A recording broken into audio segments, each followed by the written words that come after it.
3 movies in, and we really should be used to the living dead returning at this point. 1985's Return of the Living Dead gave us a comedic love letter to the original Night of the Living Dead, but all set against the backdrop of the mid-80s punk rock scene, and then Return of the Living Dead 2 came along to basically do the same plot again, only make it a kids' film and have everyone scream half the time. That movie underperformed, critically and commercially, so the rights to the series were picked up by Trimark, who gave the director Brian Yuzna a lot of freedom on the basis that it had to at least include the trioxin gas, plus Yuzna had experience in directing horror sequels, as he previously directed Bride of Reanimator and Silent Night Deadly Night 4, and in the case of Silent Night Deadly Night 4, he's directed sequels that take the series in a different direction. There were still links to the previous here, as screenwriter John Penny had been an assistant editor on the first, and the goal for this film was to, instead of the punk rock scene from before, have this 1993 film be in the scene of alternative rock, moodiness, and self-harm, plus having a zombie be a main character, as the plot has to do with a young man who brings his dead girlfriend back to life with the trioxin. She's hot so he can handle the brain eating for a while. The musical score, however, makes me wonder if I put on the wrong movie. Is this a Christmas film? No, it's a horror movie sequel. It's got a cinematographer of other horror sequels, like Hellraiser 3 and 4 and Children of the Corn 3. If Christmas does pop up, I'll assume it's a secret sequel to the director's other film. Even after the events of the other movies, the government is still like, we can use this gas as a bioweapon. I mean, sure, we had to bomb our own cities, but that was just a test run. And don't trust Colonel Sinclair, that's Ursa. But anyway, in Empire Records, I wish someone would invent cell phone game apps. I'm tired of killing time by burning myself. Kurt and Julie are the perfect 90s couple, which makes the others so sick. Later, guys. We'll meet up tomorrow at the Linklater Festival. Kurt is the son of Colonel Reynolds. That means that sneaking into the facility to check out the dead bodies will be way better than just making out in a cemetery, if they can get the stolen key card to work. What are you doing? See, you just gotta make the card sexy, then it'll work. All these years later, you'd think they'd heighten their security, between the barrels always being so easy to open before. Look, they're just free to walk in and check out the early stages of the cube experiment. Totally worth it. Checking out the limbs getting thrown in the fire is getting her so hot. At least they're smart enough to strap in the cadavers before they release the trioxin, or this is just some kinky government sex they're doing that's giving Kurt and Julie some killer ideas. The first zombie that we see was played by Charles Epperson, who was a real homeless man that they had to put up in a hotel during the shoot because they didn't know if he'd disappear or not. That backstory makes me wonder if they really did turn him into a zombie. They've made some alterations to the gas, like here shooting him with a projectile will subdue him, but did we have to add it in that the weapon also turns him into a snowman? Quiet, the enemies will never see it coming. They should be shocked, but this is the best date they've ever had. I want you to dress like a snowman tonight. She's got a real adrenaline rush. Good thing for them, there's still only one bumbling security guy in the place. This one also explains why the zombies specifically want brains. You know, it was John who figured out these poor dead bastards craved brains so they could get electricity from the neurons. Oh, is that right? The screenwriter made that up on the spot, didn't he? What you should be focused on is actually having the bullet to the head kill him instead of knocking him out. You know how much the lab assistants love sticking their fingers inside the body's mouths. Guys, how many more movies do we have to see before you realize there will always be a flaw in your bioweapon zombie plan? John, what happened? What the hell happened? Didn't hold. Have you tried installing an on-off switch on the zombies? How do you not know at this point that the man who was bit is clearly gonna turn into a zombie? You're still not expecting this, even though we saw it happen to poor Tom Matthews and James Karen not once but twice? Or perhaps this is all going on inside of her head as they rail while she fantasizes about zombie projectiles. Kurt is gonna be in so much trouble. His dad is furious his son has a way better sex life than him. So they're gonna be moving to Oklahoma City. Don't worry, son, it's 1993. You'll find someone else in Oklahoma who likes burning her hand with a cigarette lighter. Just let the boy stay behind. He is like 24 years old. Dad, I'm not gonna go. What? I'm not gonna go. You know what happened last time we were in the South, Dad, lest you forget what happened to me and Pumpkinhead too. Now they have to go on the run together. It wouldn't be true love in the 90s unless the angsty teens run off together on a motorcycle. I've got a good feeling about these two. Their love will last the rest of their lives. Well, until the Hereditary of its time happens. You call yourselves rebellious? You didn't even make it a mile before an accident happened. Yeah, I can work with this. It's just a snap neck. It's not like something ate her face off. I'd be foolish not to expose her to the gas. Just get the crying out of the way before she resurrects. You promised. You promised me!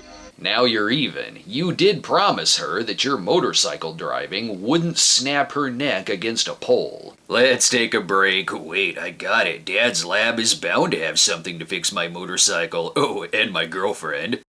Some dates excite you, Hi. but a date with Samantha will kill you. Deadly friend. We're back, and that had to be an awkward ride. Yeah, just delivering the hooker for the Trioxin celebration party. Good timing, just drive on through, son. Steady, easy, never had to avoid the one security guard while carrying a dead body. This is giving him plenty of ideas. Oh my god, will I be able to take Julie's magic fingers with me anywhere I go? How's it so easy to do any of this? The set of a photo shoot using this backdrop would be harder to break into than the actual science lab. If I get caught, the generals will understand. It'd be an absolute war crime to waste this kind of hotness. You could have checked to see if you released the right gas. Upside, Julie will return, but with a craving for brains. But if you use the wrong chemicals, you're gonna turn your girlfriend into this. Julie, thank God you're okay. Say something, anything. Kurt, that was incredible. Let's do it again. Oh, thank God you're back to normal. I just want you to know the accident was not my fault. The cat ran out in front of me. If you truly love her, you should just be honest with her. Kurt, what happened? What? You see, we were on the... Phew, that'll buy me some time to think of a lie to tell her. As for the lab, they'll be busy fighting off the zombie they just released, leaving them time to escape. I'm surprised they didn't make the other zombie Tarman again, since Tarman made an appearance in the second one as well, and maybe save the conversation till after you escape. You died. That is so freaking metal. Considering the amount of racket they made, finally the security guy skips along to do his job. My God, what have I done? Do we bring him back to life too? No, he doesn't have true love like we do. He's gonna be so grounded for this, I'm taking away his Soundgarden records. It seems that his girlfriend has been brought back completely intact. And obviously, there was a very strong connection between them. And Oh no, she's not pregnant, is she? We are still moving to Oklahoma. This problem will take care of itself, just get in another accident. I really did. My skin feels so weird. That's because you're not wearing a helmet, babe. Wind chill is pretty harsh tonight. He's waiting for the right time to ask if she can twist her broken neck around when they have sex. Oh, that'd be killer sexy. For now, just find any place to eat featuring characters specifically designed to die in a horror movie. Honey, maybe we should go somewhere where a fight isn't about to break out. You don't need all this. Leave me alone. I don't know what I want. Well, when are you gonna know? My God, you are pregnant. And where the hell did these guys come from? Were they told they'd be appearing as a gang featured in a canon film? They look like what happens when the characters from Breakin' got out of shape but still wanted a dance-off. Even the store owner thinks he's Charles Bronson, but he isn't, so he gets shot in seconds. And the gang, well, this should take care of that. It is more sanitary than taking a bite out of the gas station hot dog. The characters here do play the material a little more serious than in the previous, but it does still have a dark sense of humor, like when the shop owner realizes he made a mistake and wants to go with the cops instead, only they bounce him around in the van and the cops just start shooting at them. Should have offered them better coffee at your shop. No matter how much these zombies have evolved, their favorite word will still be brains. Brains. Brains. I can still work with this. I'm the dumbest hero of the series yet. She'll never try to eat my brains. The zombies are more interested in eating Officers Penn and Teller here. All this because of no helmet laws. What are the qualifications for these jobs? Do you just have to say damn it really well? No sign of your son or the girl, sir. Damn it. That damn it is gonna get me a promotion. Well, Julie, we live in the sewers now. I have a hunch you'll be okay with this. The movie heavily gets into self-harm as well, as piercing and cutting her own skin is what suppresses her hunger. And way to judge the dead, asshole. Do you want to be dead? All right, that's fine. What was I thinking? Look at you, you're disgusting. Yes, keep going. Now spit on me. Here we meet the best character in the movie, Riverman, as when she tries ending it all by jumping off a ledge, it's Riverman who comes to the rescue. Oh, and I guess the gang is sticking around. Maybe you killed that guy in the store. Hey, relax with that shit. I didn't kill nobody. He was alive. Well, you obviously didn't learn your lesson before, since you were literally in the gas station scene in RoboCop. Ooh, but that bitch who gave his boy rabies is gonna get it good. I'll tell you what we're gonna do. We're gonna go after the bitch, man, and make her pay for this. Don't you have better things to do, like taking your man to the hospital? Besides, we already have the best character. I saw a river swallow 3 men one time back in New Orleans. He's gonna make the best of his screen time, because that's Basil Wallace. He played Screwface in Marked for Death, one of the 90s most underrated villains. And he's got an evil laugh here, too. Seems like she don't want to be found. And I'm just telling you what I saw. You've also been smoking some trioxin, haven't you, sir? She is really good at conveying the tragedy of this character, like how she really just wants to die, while he naively thinks he can keep her alive. Like he is the type that would for sure use a one-wish willow. Honey, you can thank me when we set up our new home in the sewer. Riverman can be our butler. And I like how Sinclair is written to be an antagonist for relieving Reynolds of his duty. Which, yeah, no shit she does. Your own son caused a huge security breach. It would do your career wonders if you just let Kurt live with Riverman for the rest of his life. What is this place? It's a pump room. I called it home. He says it all sinister, but for being in the sewer, this really does look like a cozy place. It's so comfortable. You'll get used to the dead rat smell after about 5 minutes. Julie, having a serious zombie illness and eating people, hasn't let him lose sight of the bigger picture. What are you gonna do in Seattle? Get a job or something. Maybe get a gig in a band playing drums. Get out of my house! No matter what the context is, this man is going for all the awards in his line delivery.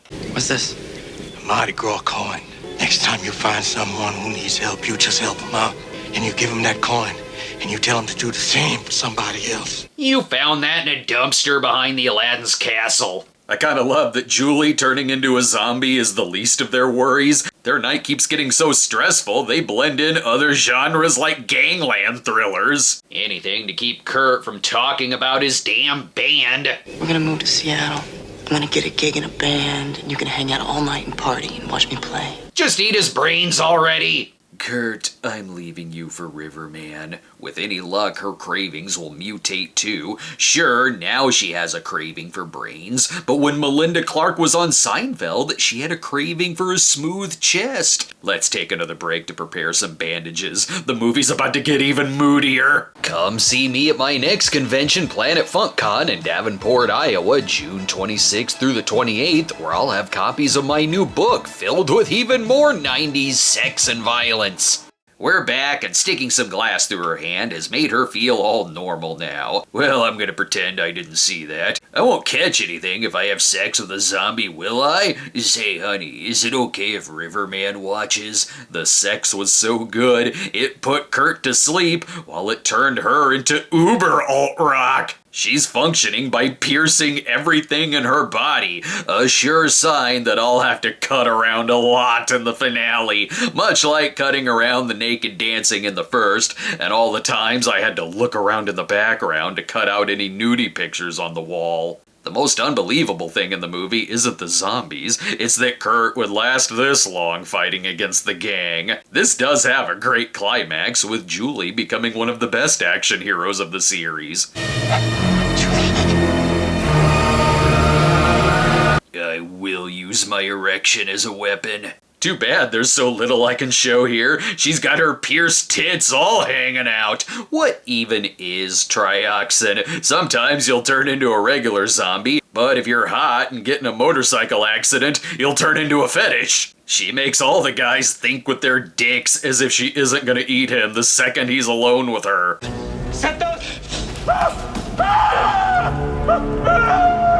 I think Santos found the glass in her vagina. And why are you scolding her? She's saving your lives, mixed in with a little bit of cannibalism. The movie was decent in the first half, but it's the second half that really sells it, with Julie versus the gang. And it's still pretty funny, like dead Santos still wanting to kill Kurt and Julie. The effects are also really good here. The movie did have a short shooting schedule, but because of that, they hired 5 different effects groups, so they could still get the movie done on schedule, and with the gore still looking great. Its combination of humor, camp, and tragedy blends well together, if anything because they're using it for a much better story than the second movie had. And there's characters who are easy to root for. Well, maybe not Kurt, but Riverman absolutely, which makes it a bummer when he dies. Oh my god. Julie, not him! I agree with Kurt here. They better bring Riverman back to life.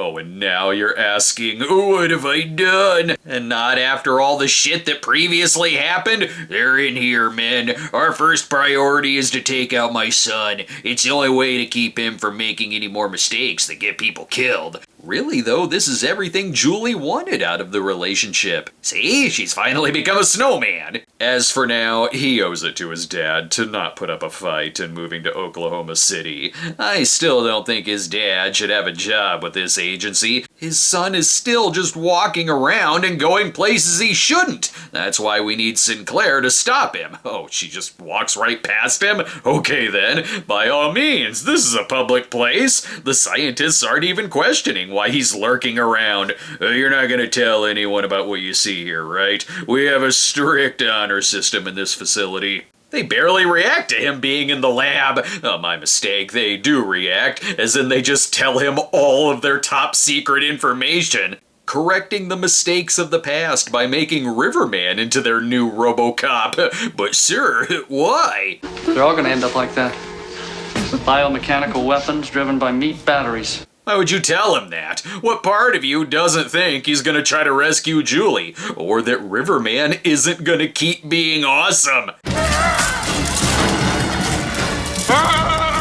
Excellent weapon. The enemy will absolutely see that coming. Forget the other sequels. Why didn't we get a whole line of Riverman spin-offs? He'll have plenty to do. The barrels are even easier to escape out of than they were in the past. And it's through the memory of the Aladdin's Castle coin that his humanity returns, and he saves Kurt and Julie instead of just killing Kurt because this is all his fault. Remember, it's still a love story. Something good will happen, so they'll live happily ever after. You know, where now they both become zombies, and their reign of Kurt's poor choices will never harm society again as the two set themselves on fire. Jesus, Kurt, I don't want to die this hard. Our sex was hot, but this is too hot. Can't we just stay locked up and wait for a cure? No, this is for the best. My death will skyrocket the sales of my band.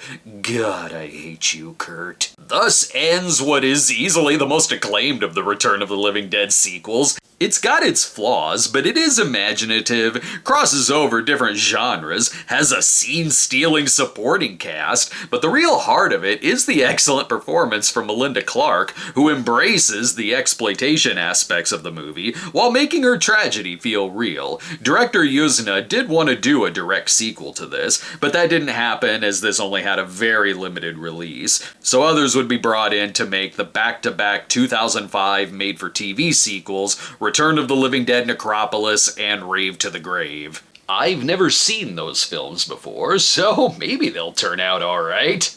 The situation is now under control, and there is no threat to the surrounding community. Return of the Living Dead Necropolis.